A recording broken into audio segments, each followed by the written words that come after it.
할렐루야. 거룩하고 복된 주님의 날입니다. 하나님께 예배드리기 위해 주님의 보좌 앞에 나오신 여러분들 주님의 이름으로 환영합니다. 이제 우리 다 함께 자리에서 일어나셔서 우리 마음과 뜻과 정성을 다해서 영과 진리로 아버지 하나님께 예배드리겠습니다.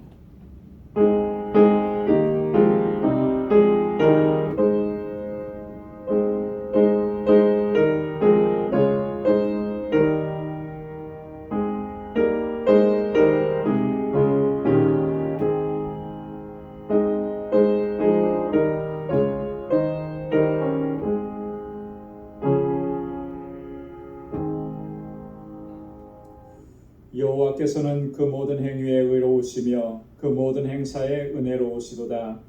여호와께서는 자기에게 간구하는 모든 자, 곧 진실하게 간구하는 모든 자에게 가까이 하시는도다. 여호와께서 자기를 사랑하는 자는 다 보호하시고 악인은 다 멸하시리로다. 내 입이 여호와의 영예를 말하며 모든 육체가 그의 성호를 영영히 송축할지로다. 아멘. 자비하시고 은혜가 풍성하신 하나님, 오늘도 주님의 보좌 앞으로 인도하시고 우리 마음을 다하고 힘을 다하여 하나님을 경배하고 찬양하며 예배케 하시니 감사합니다. 주의 영으로 우리를 거룩하게 하옵소서. 허물과 죄악으로 가득한 저희들을 주의 보혈로 깨끗하게 씻어주시고 정결하게 하셔서 오늘 이 시간도 하나님께서 기뻐 받으시는 사한 제사를 주님께 올려드릴 수 있도록 성령께서 역사하여 주옵소서. 우리 가운데 임재하여 주시고 우리의 예배를 받아 주옵시고 예비하신 주의 은혜로 충만하게 채워 주옵소서. 예수님의 이름으로 기원하옵나이다. 아멘. 전능하사 천지를 만드신 하나님 아버지를 내가 믿사오며 그 외아들 우리 주 예수 그리스도를 믿사오니 이는 성령으로 잉태하사 동정녀 마리아에게 나시고 본디오 빌라도에게 고난을 받으사 십자가에 못 박혀 죽으시고 장사한 지 사흘 만에 죽은 자 가운데서 다시 살아나시며 하늘에 오르사 전능하신 하나님 우편에 앉아 계시다가 저리로서 산 자와 죽은 자를 심판하러 오시리라. 성령을 믿사오며 거룩한 공회와 성도가 서로 교통하는 것과 죄를 사하여 주시는 것과 몸이 다시 사는 것과 영원히 사는 것을 믿사옵나이다. 아멘. 자리에 앉으시기 바랍니다. 찬양으로 하나님께 영광 돌리겠습니다.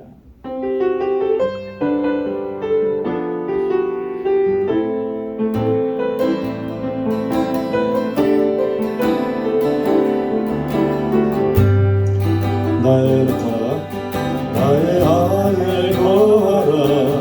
나는 내 하나님이니 모든 환난 가운데 너를 지키는 자라. 두려워하지 말라. 내가 널 도와주리니 놀라지 마라. 내 손 잡아주리라. 나의 안에 거하라. 나의 안에 거하라. 나는 내 하나님이니 모든 환난 가운데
놀라지 마라 내 손 잡아주리라 내가 너를 지명하여 불렀나니 너는 내 것이라 너의 하나님이라 내가 너를 보배롭고 존귀하게 여기노라 너를 사랑하는 내 여호와라 내가 너를 지명하여 불렀나니 너는 내 것이라 아멘 내 것이라 너의 하나님이라 내가 너를 보배롭고 존귀하게 여기노라 너를 사랑하는 내 여호와라 다시 한번 나의 안에 거하라 나의 안에 거하라 나는 내 하나님이니 모든 환난 가운데 너를 지키는 자라 두려워하지 말라 내가 널 도와주리니 놀라지 말라 내 손 잡아주리라 아멘 내가 너를 지명하여 불러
자리에 앉으시기 바랍니다. 다 같이 기도드리겠습니다. 거룩하시고 찬양과 영광을 받으시기에 합당하신 만군의 주 여호와 하나님 아버지, 복되고 거룩한 주님의 날을 허락해 주셔서 이렇게 주님의 보좌 앞에 나와 경배와 찬양과 예배를 올려드리게 하시니 감사드립니다. 지난 한 주간도 은혜 가운데 지켜주시고 하늘의 평강으로 덧입혀 주시니 감사합니다. 큰 어려움과 고난과 시련 가운데서도 저희들을 지켜주시고 감당하고 이겨낼 수 있도록 능력으로 덧입혀 주심을 감사드립니다. 아버지 하나님, 저희들로 하여금 아버지께서 베풀어 주신 그 크신 사랑과 긍휼과 자비를 결단코 잊지 않도록 우리를 인도하여 주옵소서. 진노 중에도 긍휼을 베푸시는 하나님의 자비와 용서하심을 의지하여 우리의 허물과 죄악을 이 시간 고백하오니 주님 용서하여 주옵소서.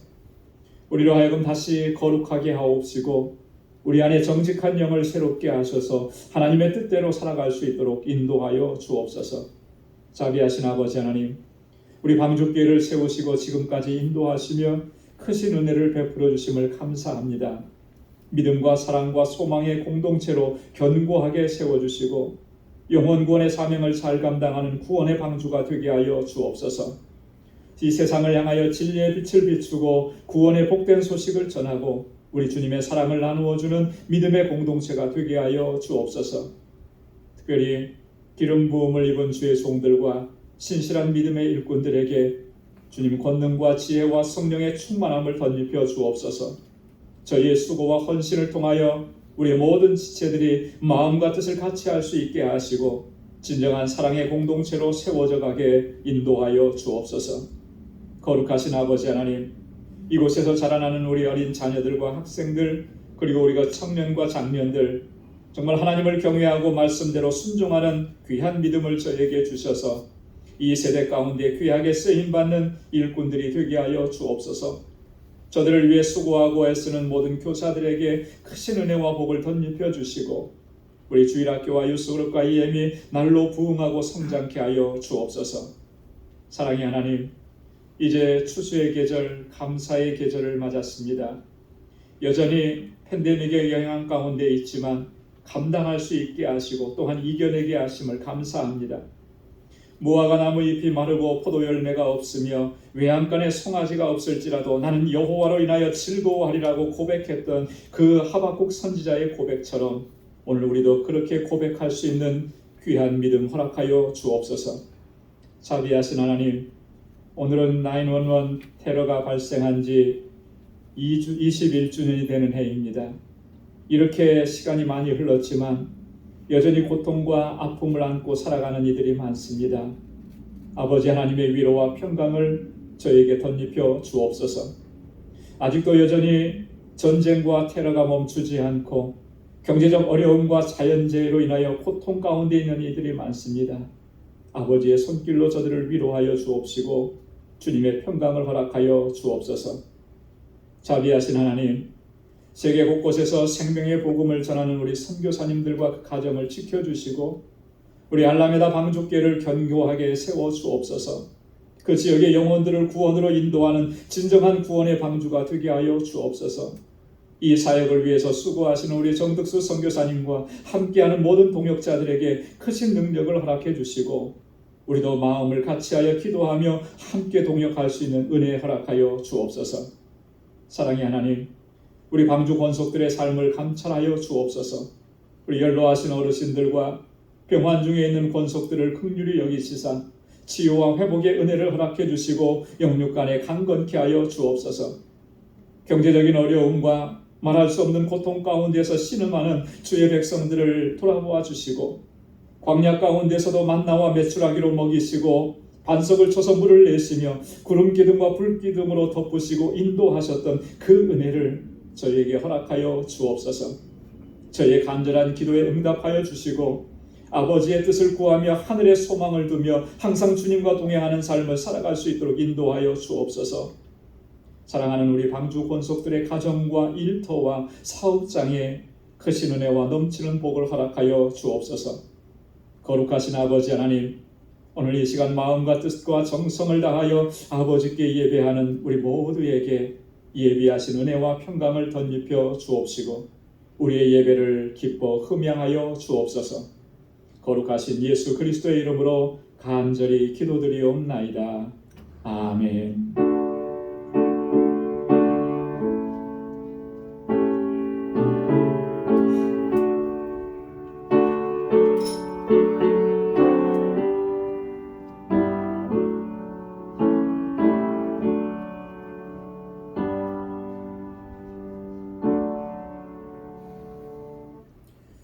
오늘 이 시간 우리에게 주시는 하나님의 말씀 우리 함께 공독하겠습니다. 구약성경 시편 4편 1절에서 8절까지 말씀입니다. 시편 4편 1절에서 8절 구약성경 805페이지에 있습니다. 제가 말씀을 공독하겠습니다. 내 의의 하나님이여 내가 부를 때에 응답하소서. 곤란 중에 나를 너그럽게 하셨사오니 나를 긍휼히 여기사 나의 기도를 들으소서. 인생들아 어느 때까지 나의 영광을 변하여 욕되게 하며 허사를 좋아하고 괴를 구하겠는고. 여호와께서 자기를 위하여 경건한 자를 택하신 줄 너희가 알지어다. 내가 부를 때에 여호와께서 들으시리로다. 너희는 떨며 범죄치 말지어다. 자리에 누워 심중에 말하고 잠잠할지어다. 의의 제사를 드리고 여호와를 의뢰할지어다. 여러 사람의 말이 우리에게 선을 보일 자 누구이뇨 하오니 여호와여 주의 얼굴을 들어 우리에게 비추소서. 주께서 내 마음에 두신 기쁨은 저희의 곡식과 새 포도주의 풍성할 때보다 더하니이다. 내가 평안히 눕고 자기도 하리니 나를 안전히 거하게 하시는 이는 오직 여호와 신이이다. 아멘. 할렐루야. 평안하고 안전한 삶에 대한 욕구는 아마도 우리 인간에게 가장 기본적이고 본질적인 그런 욕구일 것입니다. 그래서 사람들은 누구나 다 안전하고 또 평안한 삶을 위해서 힘쓰고 또 노력하고 또 그렇게 하는 것입니다. 특히 요즘처럼 사회적으로나 또 경제적으로 또 환경적으로 또 국제적으로 이렇게 다방면에서 불안하고 또 불안정한 이 시기에는 이 평안과 안정에 대한 욕구, 갈망이 더 어느 때보다도 더 증가하고 있다 이렇게 볼 수가 있습니다. 여러분 우리의 삶에 진정한 평안과 안전이 있으려면 어떻게 해야 하겠습니까? 무엇이 우리들의 삶을 평안하게 하고 무엇이 우리를 안전하게 해줄 수 있느냐라고 하는 것이죠. 여러분 누가복음 12장에 보면 예수님께서 한 어리석은 부자에 관한 비유를 말씀을 해주셨습니다. 그 비유를 보면 이 부자가 한 해 동안 소출을 많이 거둬들여서 지금 현재 가지고 있는 창고로는 부족한 거예요. 그래서 그 소출을 창고를 더 만들어서 가득가득 채우는 것입니다. 그렇게 채우고 나서 이 부자가 뭐라고 스스로에게 얘기하냐면 누가복음 12장 19절에 이렇게 얘기합니다. 영혼아 내 영혼아 여러 해 쓸 물건을 많이 쌓아두었으니 평안히 쉬고 먹고 마시고 즐거워하자.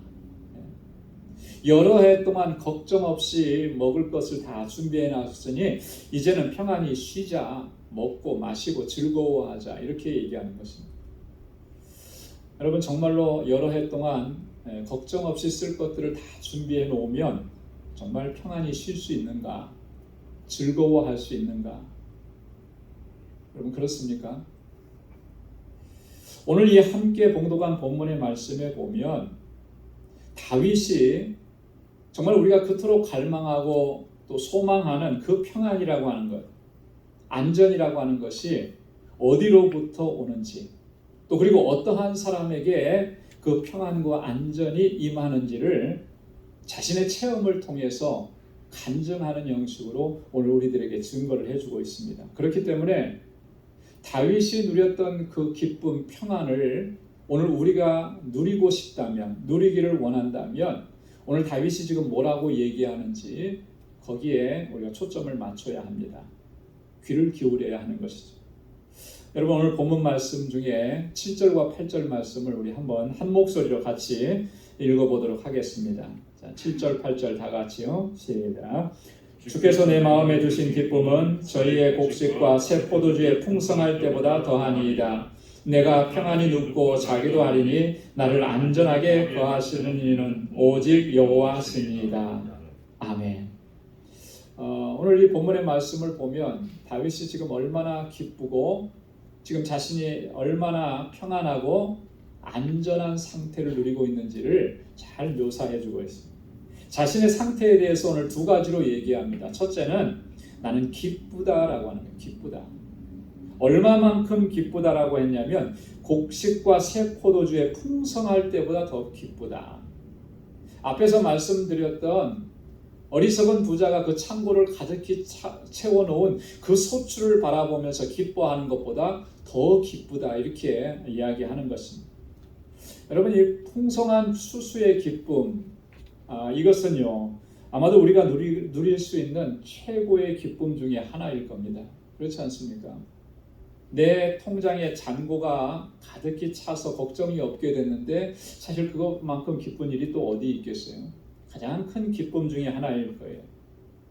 여러분, 어제가 뭐였죠? 추석이었습니다. 추석 때가 되면 항상 우리의 어르신들, 선조들이 했던 말들이 계속 우리에게서 회자됩니다. 가장 많이 듣는 말이 뭐죠? 더도 말고 덜도 말고 한가위만 같아라. 한가위 추석만 같아라. 더 바랄 것도 없고 이때만 같았으면 좋겠다. 여러분, 추석이 왜 그렇게 기쁘고 좋은 날이겠습니까? 뭐 많이 쉬고 뭐 가족도 만나고 뭐 그런 것도 있지만 본질적으로 추석이라고 하는 것의 의미는 풍성함이에요.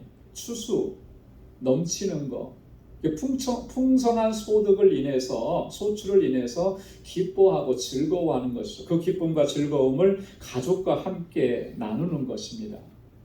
자, 그런데 오늘 본문에 보면 다윗은 뭐라고 얘기했냐면 하나님께서 내 마음에 두신 기쁨은 그것과는 비교할 수도 없다라고 하는 거예요. 최고의 기쁨이라고 하는 것이죠. 최상의 기쁨이라고 그렇게 고백합니다. 자신의 상태를 지금 이렇게 얘기합니다. 두 번째는 보니까 8절에 보면 나는 지금 평안하고 안전하다라고 하는 거예요. 자, 평안하고 안전하다. 내가 평안히 눕고 자기도 하리니 나를 안전하게 거하게 하시는 이는 오직 여호와시니. 나에게 이런 평안을 주시고 나에게 이렇게 안전함을 주시는 분이 바로 하나님이시다라고 하는 거예요. 자, 그런데 이렇게 고백하는 다윗의 모습 우리가 기억하면서 또 하나 기억해야 될 것이 있습니다. 그건 뭐냐면 정말로 다윗이 아무런 문제가 없어서 지금 이렇게 이야기하고 있느냐라고 하는 거예요. 정말로 다윗이 지금 아무런 걱정거리가 없어서 나는 기쁘다, 평안하다, 안전하다 이렇게 얘기하고 있느냐라고 하는 거예요. 결코 그렇지 않다라고 하는 거예요.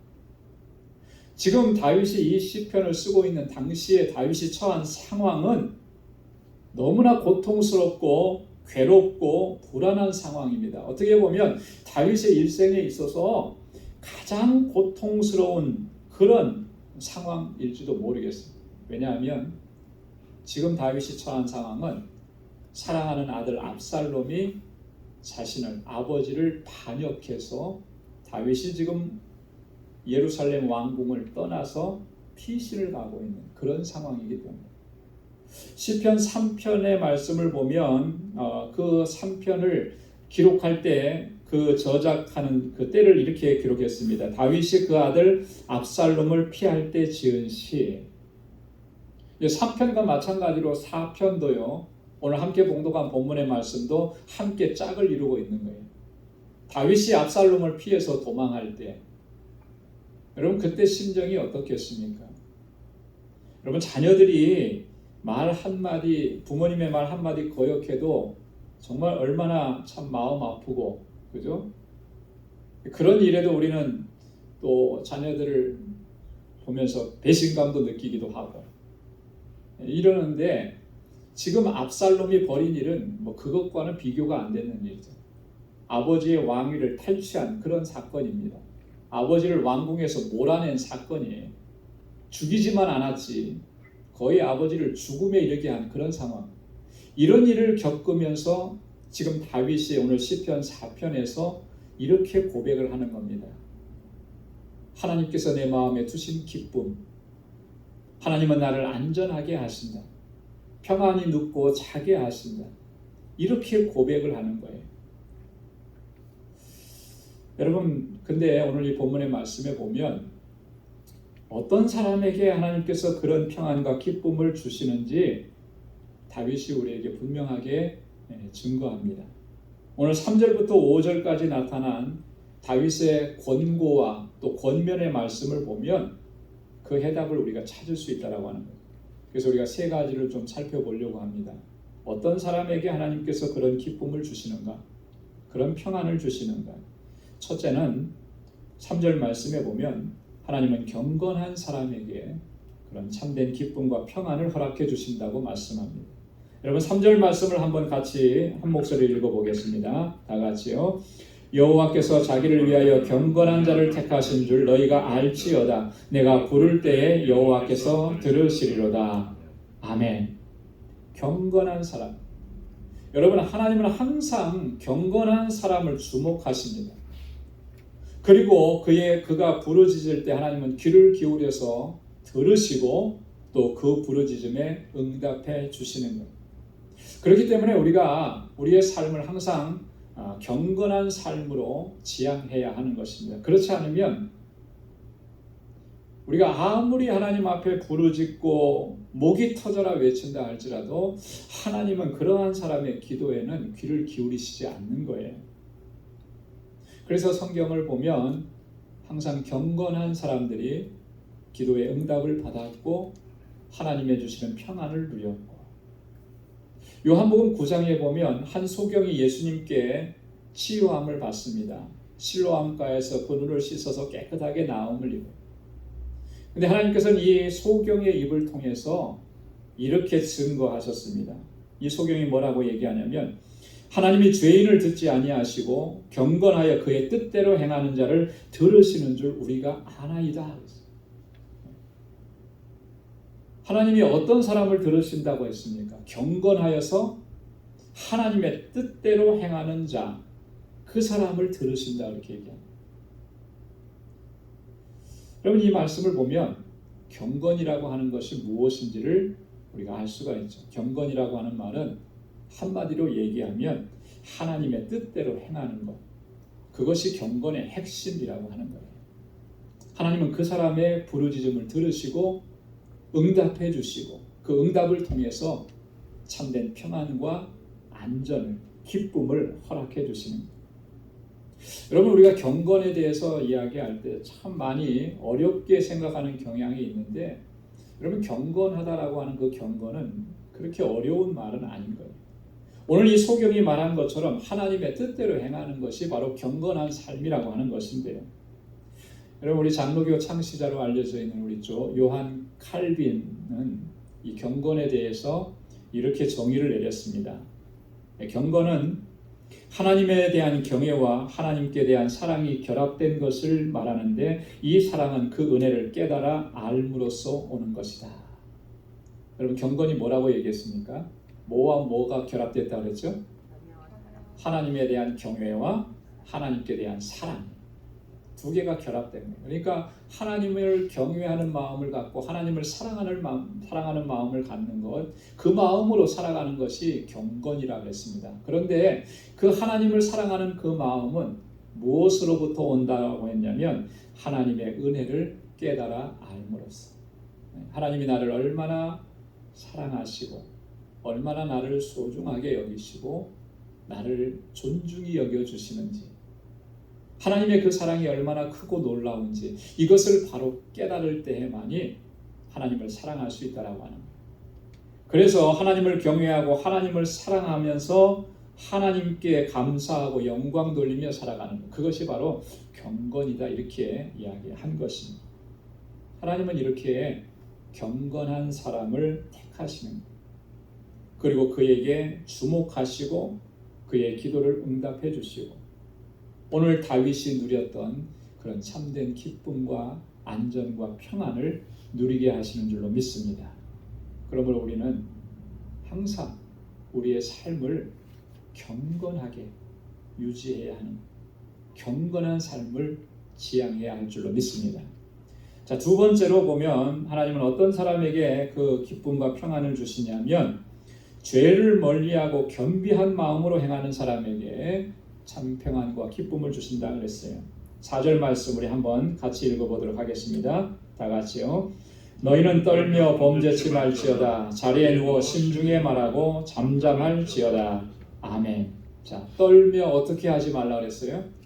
범죄치 말지어다. 죄를 짓지 말라는 거예요.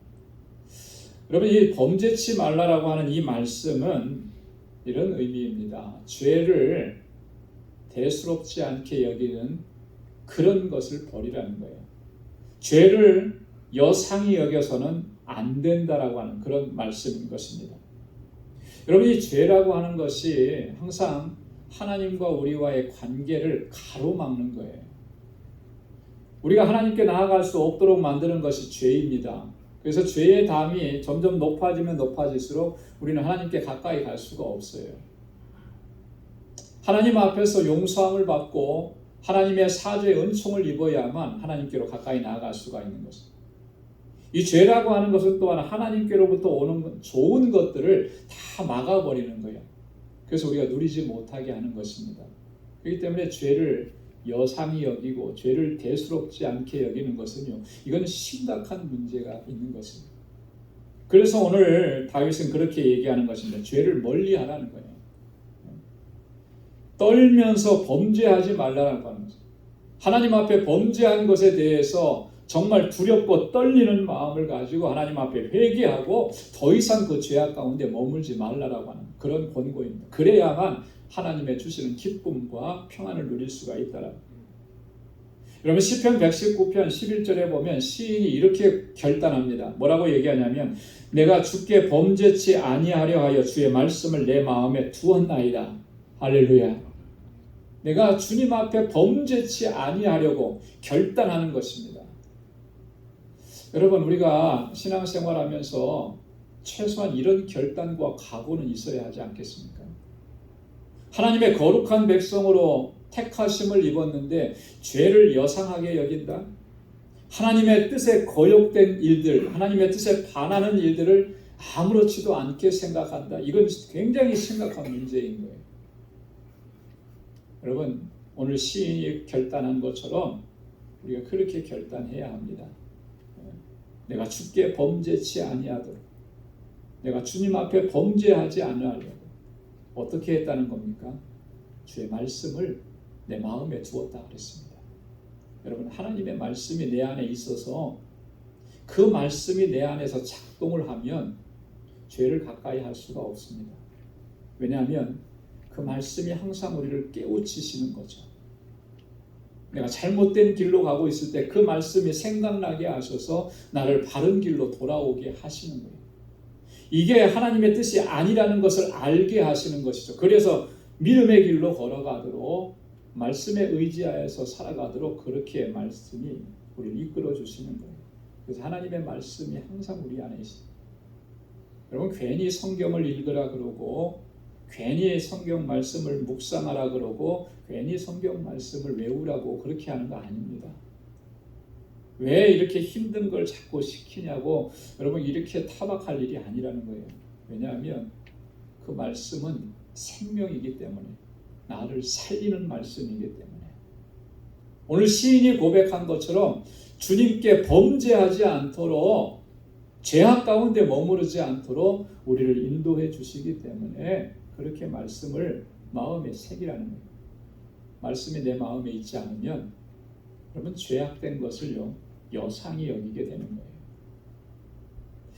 누워 심중에 말하고 잠잠할지어다 그랬습니다. 누워서 심중에 말하래. 자기 스스로에게는 말하되 다른 데 가서 이야기하지 말라는 거예요. 잠잠하라는 거예요. 뭔 말입니까?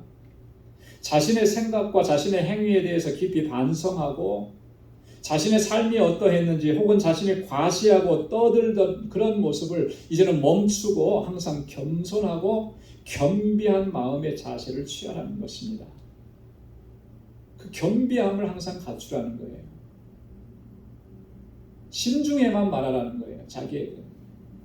왜 그렇게 해야 하는 것이겠습니까? 하나님은 언제나 겸손한 자에게 은혜를 베푸시기 때문에 그래요. 하나님은 겸비한 자에게 은혜를 베풀어 주세요. 나아가서 떠들고 내가 이만큼 했다 그러고 내가 나를 자랑하고 나를 내세우고, 여러분 그런 곳에는 사람들은 그 소리를 듣고 인정해 줄 수 있을지 모르지만 하나님의 은혜는 머물지 못한다라고 합니다.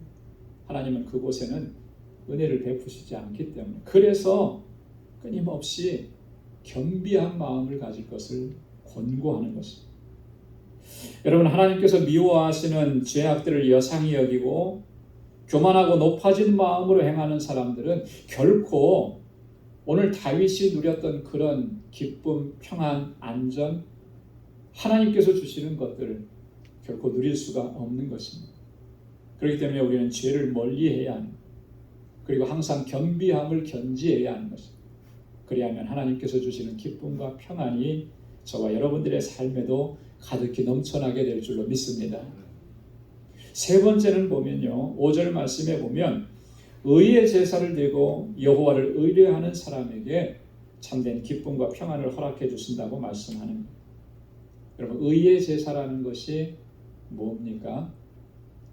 제사가 뭔지는 우리가 알죠, 그죠? 제사는 뭐예요? 오늘식으로 얘기하면 예배입니다. 예배. 하나님께 드려지고 하나님께 바치는 예배. 의의 제사라는 것이 과연 뭔가? 그러면 의의 제사가 아닌 게 뭔가를 생각하면 쉽게 답을 얻을 수가 있어요.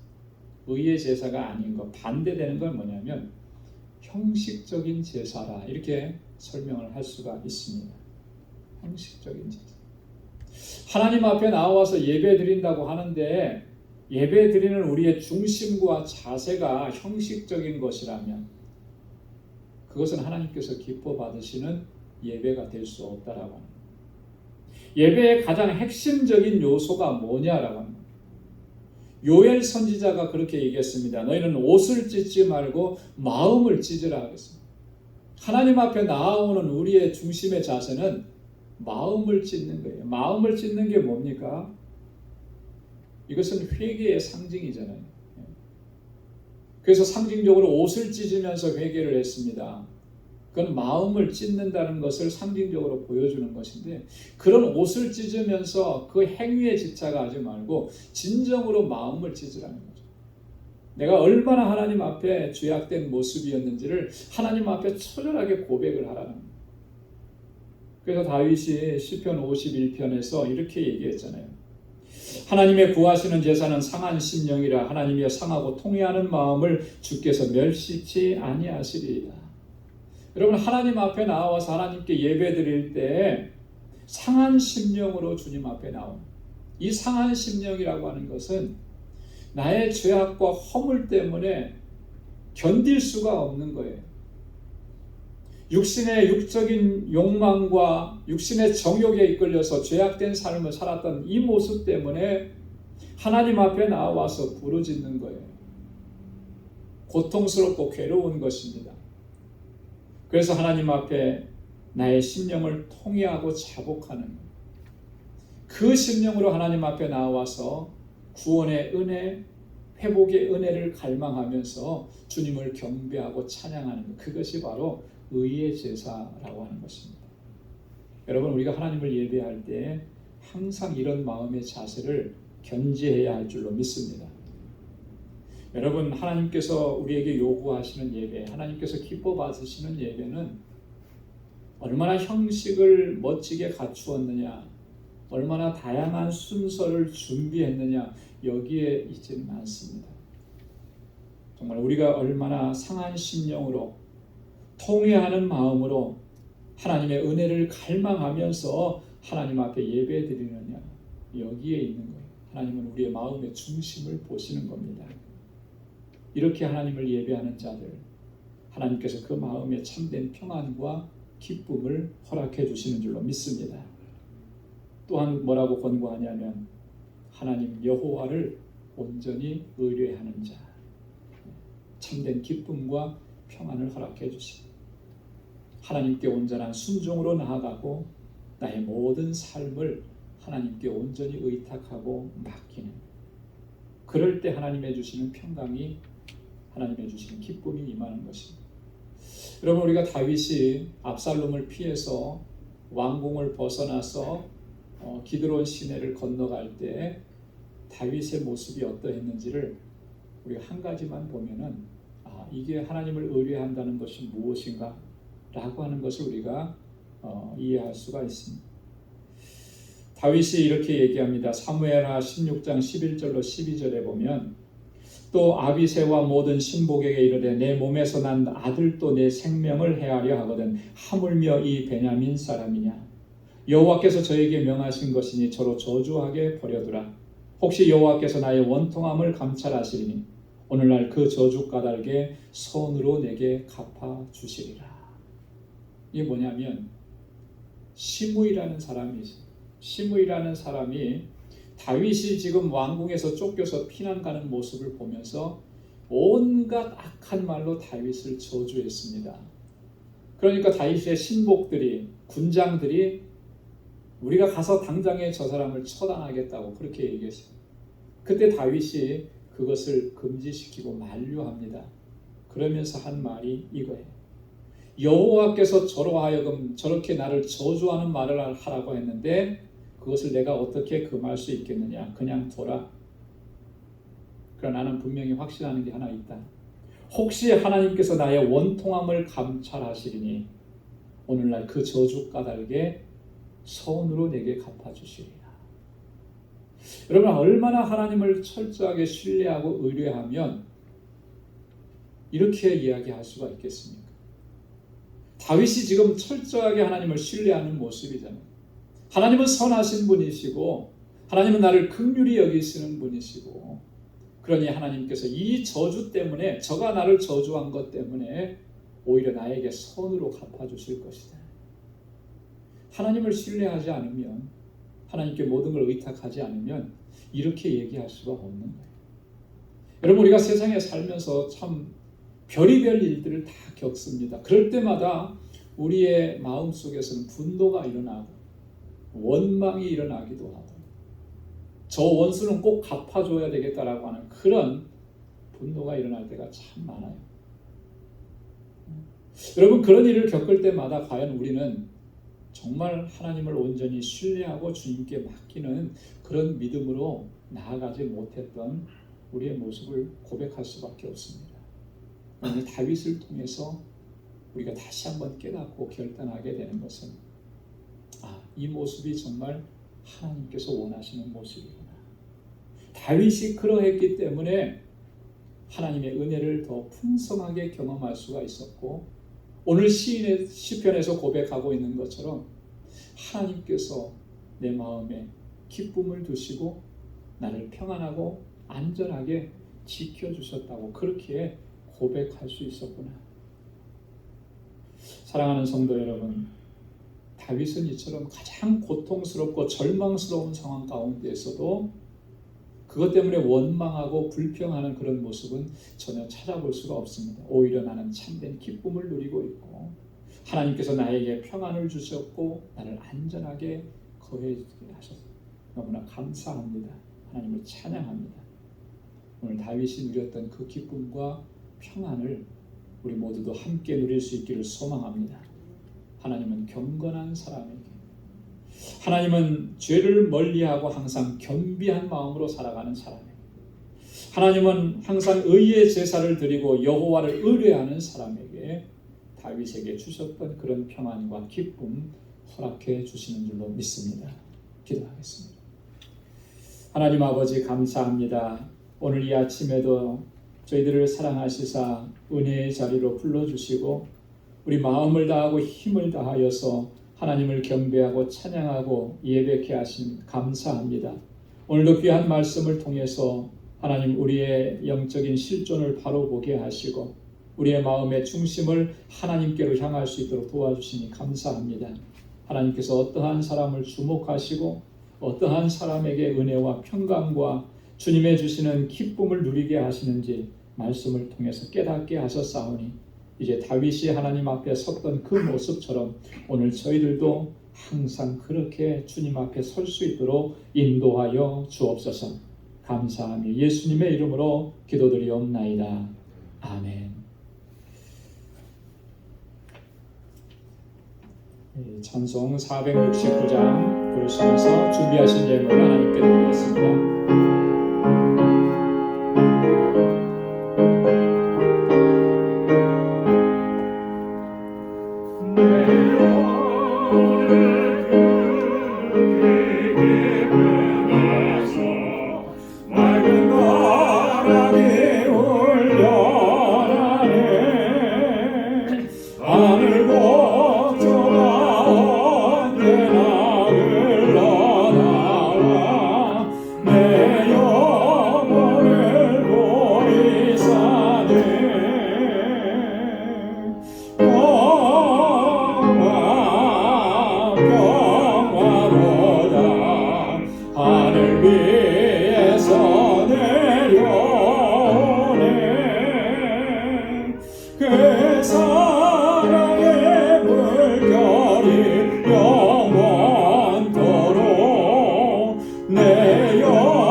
내 맘속에 솟아나니 평안이 깊이 묻힌 몸에로다.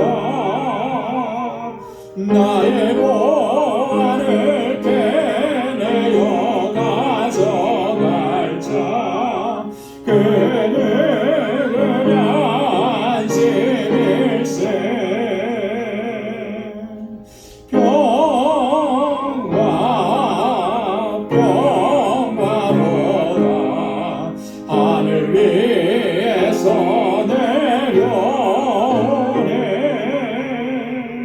그 사랑의 물결이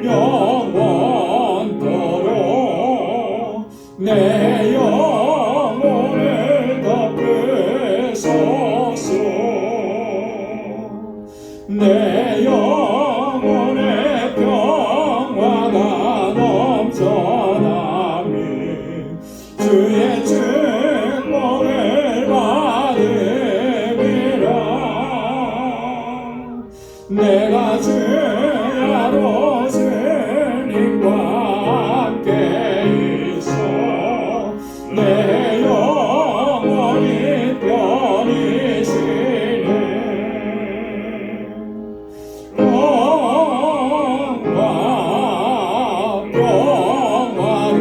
평화로다 하늘 위에서 내려오네. 그 사랑의 물결이 영원토록 내 영혼을 덮으소서. 이 땅 위에 험한 길 가는 동안 참된 평화가 어딘가.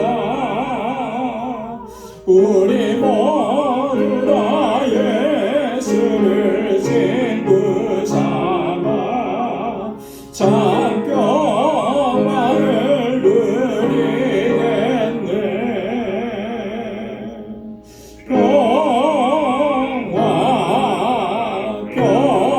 평화로다 하늘 위에서 내려오네. 그 사랑의 물결이 영원토록 내 영혼을 덮으소서. 아멘. 나가진 모든 것 다 주의 것이니 그 많은 귀한 선물을 아쉽게 바치네. 아멘.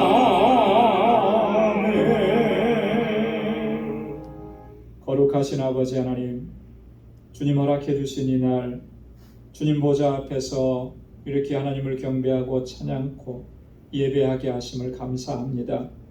우리 온 마음과 정성을 다하여 드리는 이 예배 하나님께서 기뻐 흠양하시는 줄로 믿습니다. 오늘도 내려주시는 그 은혜 안에서 늘 믿음으로 승리하는 삶을 살아가는 저희들이 되게 하여 주옵소서. 나의 이 모든 삶이 하나님의 은혜인 것을 오늘 우리가 이 시간 마음을 다하여 고백하며 주님께 감사 올립니다. 하나님 그 귀한 은혜 주신 주님을 찬양하고 늘 기쁨으로 살아가는 저희들 되게 하여 주옵소서. 그 은혜가 너무나 감사해서 이 시간 주님 허락해 주신 물질을 구별하여서 감사의 예물로 주님 앞에 올립니다. 하나님 무엇이 잘되고 형통할 때뿐만 아니라 고난과 역경과 환난과 어려움이 있을 때에도 그 속에서 역사하시는 하나님의 손길을 하나님 볼 수 있는 믿음 허락해 주시고 그 가운데서도 감사할 수 있는 귀한 믿음 허락하여 주옵소서. 아버지 하나님, 하나님의 주권을 인정합니다. 나의 주인이신 여호와 하나님, 하나님의 뜻대로 온전하게 순종하며 나아갈 수 있도록 우리를 이끌어 주옵소서.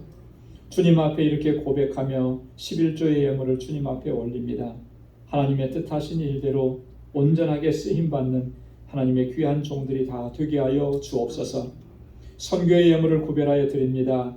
땅끝까지 이르러서 주의 복음을 전하는 우리 많은 선교사님들, 그 사역의 현장 속에 주님 함께하여 주옵시고 늘 눈동자와 같이 지켜 주옵소서. 우리는 그곳까지 가지는 못했지만 같은 마음으로 기도하며 하나님 이 선교의 예물을 주님께 올려드리오니 하나님 귀한 역사 이루어 주옵소서. 언제나 어디서나 예수 그리스도의 증인으로 살아가게 하시고 예수님을 증거하며 살아간 그런 증인된 삶이 되도록 도와 주옵소서. 건축 예물을 구별하여 드리며 주님의 몸된 교회를 위해서 기도합니다. 아버지 하나님, 이 재단이 정말 믿음의 공동체, 사랑의 공동체, 소망의 공동체로 견고하게 서갈 수 있도록 도와 주옵소서. 드려진 모든 손길들마다 주님의 은혜와 복으로 가득히 채워 주옵소서. 아버지 하나님, 구제의 예물도 주님께 올립니다. 내 이웃을 내 몸과 같이 사랑하라고 하신 하나님의 뜻을 하나님 온전하게 순종할 수 있도록 도와 주옵소서. 내게 허락해 주신 그 은혜, 그 축복 하나님 이제는 나누며 살게 하시고 여전히 고통과 괴로움과 어려움 속에서 신음하는 우리의 이웃들을 돌아볼 수 있도록 인도하여 주옵소서. 주님께로부터 받은 사랑이 하나님 이 가운데서 넘쳐 흘러서 하나님 많은 사람들이 주님의 참된 사랑을 경험할 수 있도록 역사하여 주옵소서. 오늘도 주님의 몸된 교회를 아름답게 섬기는 우리 많은 지체들의 그 섬김과 수고와 기도와 눈물을 기억해 주시고 주의 은혜로 가득히 채워 주옵소서. 주님 허락해 주신 또 한 주간의 삶을 향하여서 나아갑니다. 항상 주님과 동행하게 하시고 우리의 삶이 예배가 되는 삶의 예배로 하나님께 영광 돌릴 수 있도록 도와 주옵소서. 우리 사랑하는 성도들의 가정과 직장과 생업의 터전을 이 한 주간도 견고하게 지켜 주옵소서. 예수님의 이름으로 봉헌 기도드리옵나이다. 아멘. 우리 전후 좌우에 계신 여러분들과 함께 인사 나눠주시기 바랍니다. 우리 가셔서 찾아가셔서 악수도 해주시고 한 주간 동안 잘 지내셨지요? 평안하셨습니까? 이 한 주간 동안도 하나님의 은혜가 주님의 복이 가득하길 바랍니다. 축복합니다. 사랑합니다. 우리 이렇게 인사 나눠주시면 고맙겠습니다. 우리 오늘 영상으로 예배를 드리시는 모든 분들에게도 하나님의 은혜와 평강이 가득하기를 주님의 이름으로 축원합니다. 감사합니다. 우리 교회 소식 전해드리도록 하겠습니다. 오늘 2부 예배가 끝나고 나면 친교 후에 제1남선교회 또 제2여선교회 원례가 각각 있습니다. 우리 해당되시는 분들은 원례에 다 참석해 주시기 바랍니다. 내일과 모레 12일과 13일 양일간 뉴욕노회 제67회 뉴욕노회가 웰링턴 한인장로교회에서 열립니다. 이상호 목사님 심무하시는 델러웨어에서 1박 2일로 열리는데 성노회가 될 수 있도록 기도해 주시기 바랍니다. 노회 총대로 저와 또 김기준 장로님 참석하게 됩니다. 화요일 새벽 기도회는 같은 시간에 그대로 모이겠습니다. 단지 인도자가 따로 없으니까 5시 30분부터 나오셔서 개인 기도하시고 교회를 위해서 기도해 주시고 또 노예를 위해서 기도해 주시기를 부탁드리겠습니다. 우리 예배와 기도회에 여러분 적극적으로 참여하시고 또 함께 기도해 주시면 고맙겠습니다. 예배는 당연히 여러분 참석하셔야 되는 거고요. 또 기도회 육신적으로는 좀 많이 피곤하고 또 지치지만 그래도 여러분 기도하는 시간을 특별히 좀 내셔서 정부득불 교회 나오셔서 기도하기가 어려우신 분들은 가정에서라도 이렇게 여러분 꼭 시간을 정해놓고 기도하시기 바랍니다. 기도가 우리를 살리는 것이고요. 기도해야만 살 수가 있는 것입니다. 그래서 여러분 기도에 힘쓰기를 바랍니다. 우리 신희선 집사님, 신정화 집사님 가정의 장남인 데니 신군의 결혼식이 18일 다음 주일에 하와이에서 있습니다. 여러분 결혼식을 위해서 기도해 주시고 또 그 가정이 또 하나님의 은혜와 복이 가득한 가정이 될 수 있도록 또 결혼식 이제 오고 가며 많은 일들이 있을 겁니다. 우리 신 집사님 가정을 위해서 기도해 주시길 바랍니다. 구역장 교사 모임이 다음 주 2부 예배 친교 후에 모임이 있습니다. 우리 구역장 교사님들 다 기억해 주시기 바랍니다. 9월 목회 일정 참고해 주시길 바라고요. 우리 다 함께 자리에서 일어나셔서 마지막 찬양 부르시겠습니다.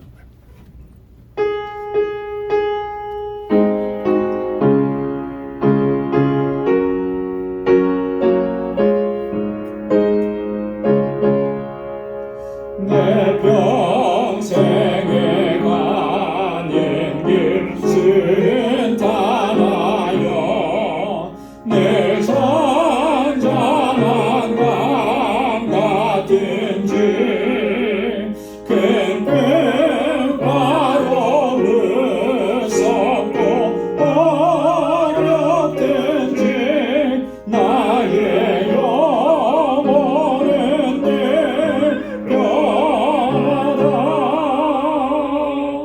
내 영혼 평안해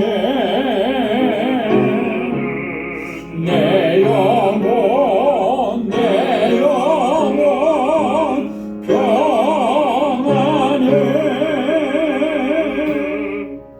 아멘.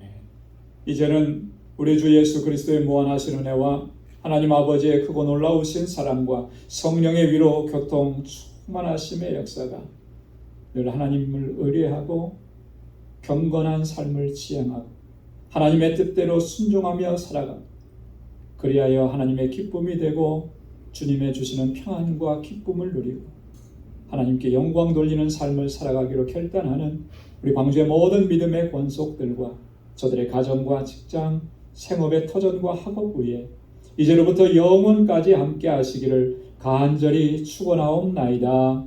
아멘.